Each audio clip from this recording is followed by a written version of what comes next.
Salut tout le monde, j'espère que vous allez bien. Aujourd'hui, on va parler de l'orgueil.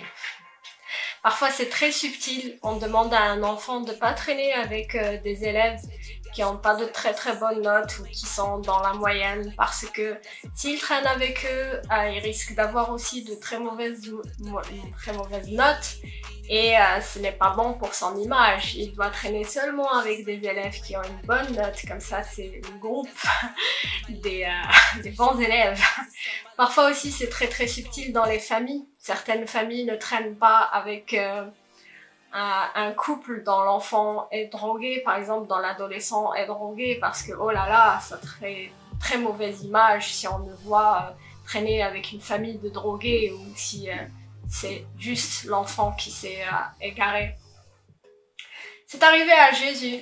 Il traînait avec des gens qui ne sont pas entre guillemets de bonne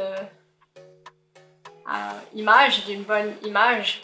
Et un jour, il y a quelqu'un qui est allé vers les disciples de Jésus et non vers Jésus directement. Vous voyez la subtilité de la chose. Et pourquoi votre maître traîne avec les gens de mauvaise vie? Et Jésus, sachant cela, il leur dit: je ne suis pas venu vers ceux qui sont en bonne santé, mais je suis venu vers les malades, vers les pécheurs.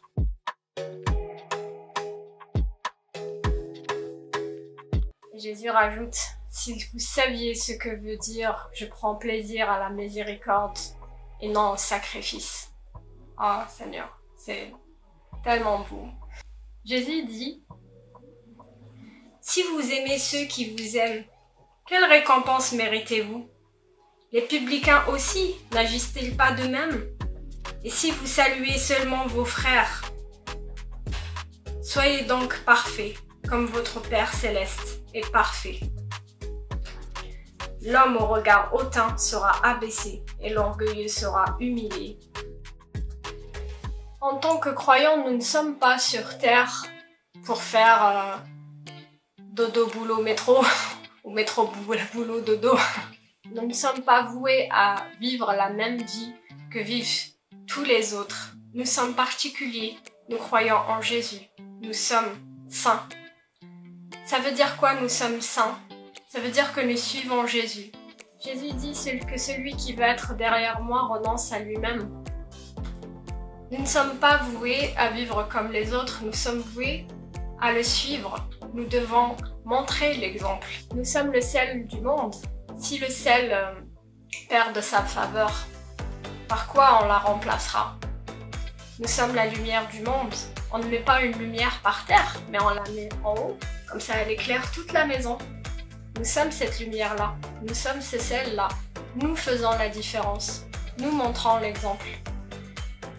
Si nous ne traînons qu'avec les personnes de bonne vie, qui ont une bonne vie, les critères humains du monde, qu'est-ce que nous avons fait de plus? En quoi nous leur avons montré Jésus? Mais si nous traînons avec les gens de mauvaise vie sans pour autant vivre une mauvaise vie, c'est-à-dire que nous vivons pour Jésus, nous suivons Jésus, nous sommes parfaits selon Jésus, et ceux du monde, en nous voyant, eux ils changent. Ils changent pourquoi? Parce qu'ils n'ont peut-être jamais eu l'occasion de voir ce que c'était que d'être disciples de Jésus.